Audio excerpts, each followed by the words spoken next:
សុស្ដីបងប្អូនកូនក្មួយទាំងអស់គ្នាសុខសប្បាយទេ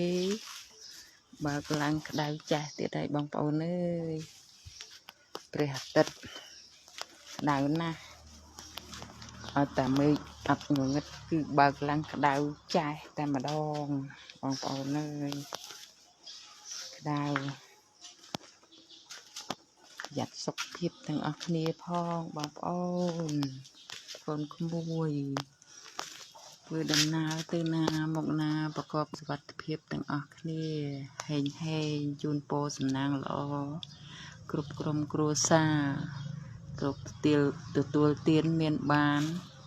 គ្រប់គ្នាតែកុំភ្លេច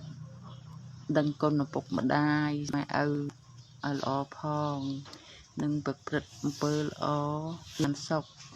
អ្នកទៅរកសេចក្តីសុខសូមឲ្យហេងជម្រាបលាបាយបាយ